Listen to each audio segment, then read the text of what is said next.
Hello everyone, आज का हमारा स्टेट है सिक्किम। तो आइए पढ़ने की कोशिश करते हैं सिक्किम के बारे में। लेकिन हाँ, सबसे पहले चैनल को सब्सक्राइब कर देना और अधिक से अधिक इसको शेयर कर देना। आइए चीजों को समझते हैं। देखो, सिक्किम के बारे में पढ़ते हैं। देखो, 35वां संविधान संशोधन। सबसे पहली बात, 35वां संविधान संशोधन कब हुआ था? 1974 में। संशोधन कब हुआ था? 1974। ठीक है, इसमें क्या बताया था? इसमें यह बताया था जो सिक्किम को है ना भारत में प्रवेश दिया गया था एक संबंध राज्य के रूप में, उसके नियम व शर्तें हैं। प्रवेश नहीं हुआ था उसके लिए, जैसे वहां पे पहले किसी राज्य का राजवंश का शासन था, उससे लेने के लिए वहां पे क्या करा गया, एक नियम दिए गए, कुछ शर्तें लगाई गई। ठीक है, ये तो है 35वां संविधान संशोधन, सिक्किम से संबंधित है। अब बात करते हैं 36वां संविधान संशोधन।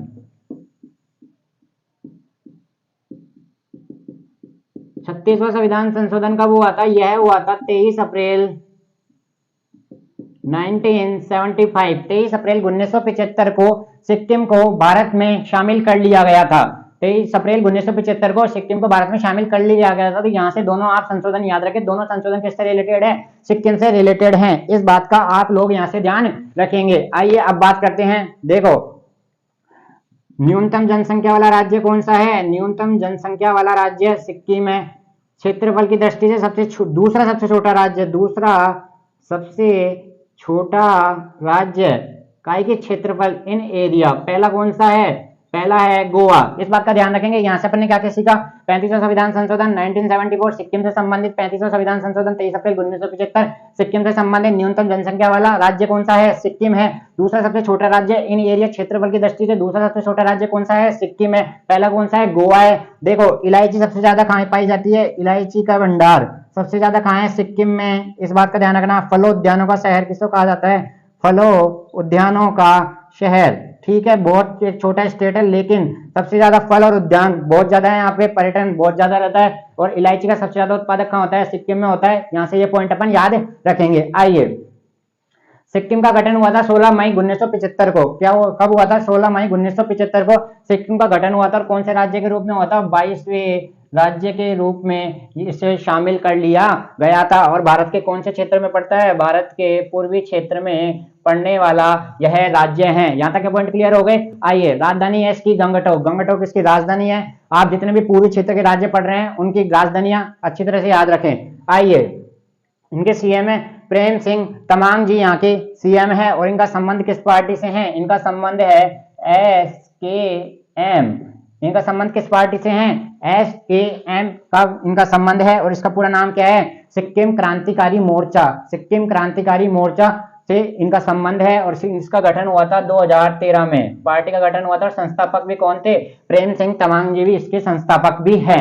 ठीक है, पार्टी का नाम क्या है? SKM, सिक्किम क्रांतिकारी मोर्चा इसका पूरा नाम है। 2013 में इसका गठन हुआ था। यहां से आप ये पॉइंट याद रखेंगे। और तारीख थी हमारी 4 फरवरी। तारीख भी आप याद रखें, 4 फरवरी 2013 को इस पार्टी का गठन हुआ था।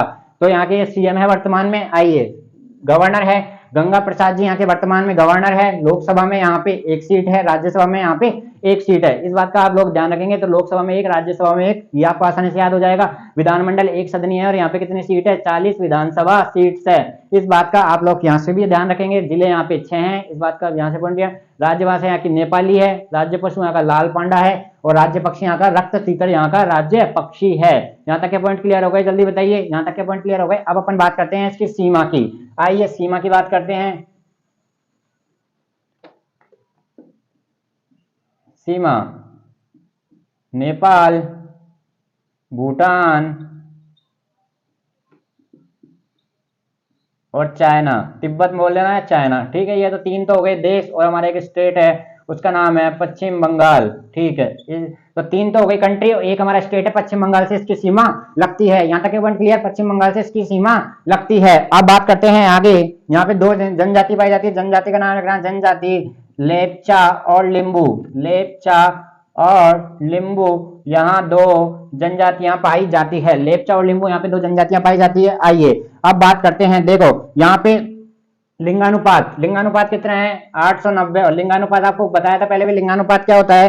1000 लड़कों पे लड़कियों की संख्या कहलाती है, लिंगानुपात कहलाती है। और यह हमारे सारे राज्यों में 3rd न्यूनतम लिंगानुपात है, इस बात का आप लोग ध्यान रखेंगे। थर्ड न्यूनतम किसका है? सिक्किम का, और कितना है? 890 है। यहाँ से आप ये पॉइंट याद रखना। और अब बात करते हैं, देखो एक यहाँ से बहुत बार सवाल पूछा जाता है एक नदी के बारे में जिसका नाम है तीस्ता। इसको क्या कहा जाता है? सिक्किम की जीवन रेखा किस नदी को कहा जाता है? सिक्किम की जीवन रेखा तीस्ता नदी को कहा जाता है। यहां से आप ये पॉइंट भी ध्यान रखेंगे, किस नदी को कहा जाता है? तीस्ता नदी को कहा जाता है। यहां से पॉइंट क्लियर हो गया। आइए अब बढ़ते हैं आगे। अब अपना क्या बचा?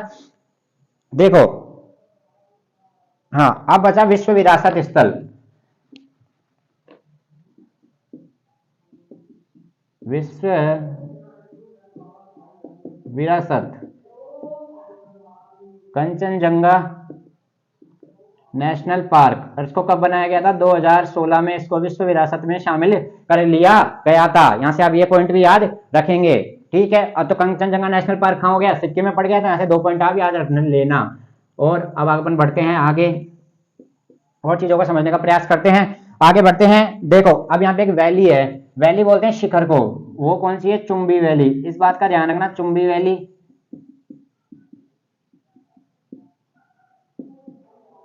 कंचनजंगा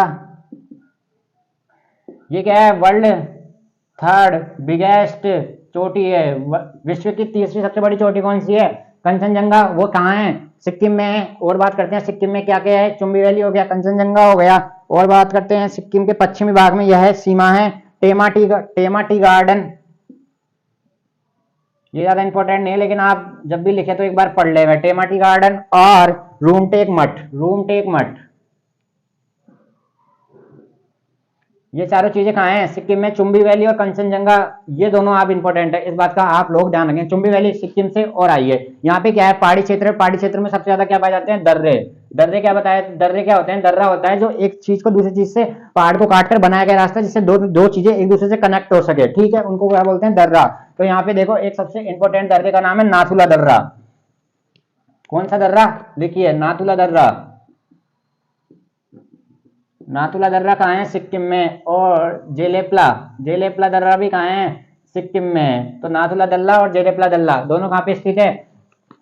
कहाँ पे स्थित है? सिक्किम में स्थित है। अब बात करते हैं आगे। आइए, कालिदास महोत्सव सबसे ज्यादा पूछा गया सवाल है। कालिदास महोत्सव सिक्किम से रिलेटेड है।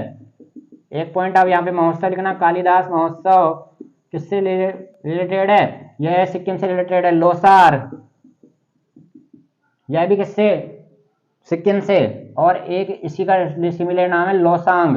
लोसार और लोसांग। फिर आता है पोंग, यह भी साग, यह भी कहाँ स्थित है? यह भी कौन से महोत्सव है? कहाँ के फेमस महोत्सव है? यह सिक्किम के फेमस महोत्सव है। कौन कौन से? फिर याद करेंगे।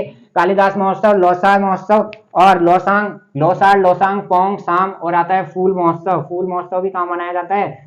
फूल महोत्सव कहाँ मनाया जाता है? सिक्किम में मनाया जाता है। फूल महोत्सव कैसे याद करेंगे? क्योंकि फूल उद्यानों का शहर किसको कहा जाता है? सिक्किम को कहा जाता है।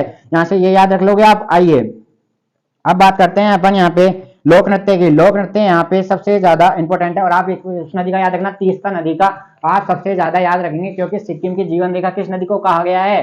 तीस्ता नदी को कहा गया है। अब बात करते हैं आगे। देखो अब यहाँ के बात करेंगे अपन लोक नृत्य की। कौन सी हेडिंग डालो? लोक नृत्य है।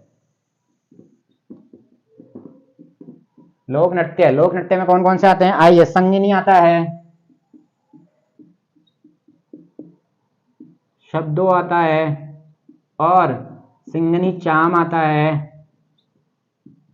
कौन कौन से हो गए? संगति हो गया, शब्दों हो गया, सिंगति चाम हो गया, तमांग हो गया, और शैलो। तमांग और ये हो गया हमारा शैलो। 5 आप यहाँ से 5 ही याद रखिए। 5 में देखो, 5 में भी आपको मैं लगाता हूँ इंपॉर्टेंट कौन से हैं। देखो, संगति, शब्दों, सिंगनी चाम, तमांग और शैलो। तो सिंगनी चाम और तमांग दोनों को रट लेना। सिंगनी चाम और तमांग दोनों को रट लेना। बहुत बार पूछा गया सवाल है। सिंगनी चाम कहाँ का प्रसिद्ध लोक नृत्य है? तो अपन कहाँ बताएंगे? सिक्किम का प्रसिद्ध लोक नृत्य है। तो आज का सेशन आपको कैसा लगा? अपन ने सारी चीजें कवर करने की कोशिश करी। जितनी अपनी एग्जाम है एसएससी और जो वनडे कॉम्पिटिटिव एग्जाम जितने भी सेंट्रल के होते हैं उनमें से इससे ज्यादा आपसे नहीं पूछता है। तो सेशन को यहीं समाप्त करते हैं। कल मिलते हैं आपके साथ एक नई वीडियो के साथ। जब तक ऐसे चैनल को प्यार देते रहिए। थैंक यू, धन्यवाद।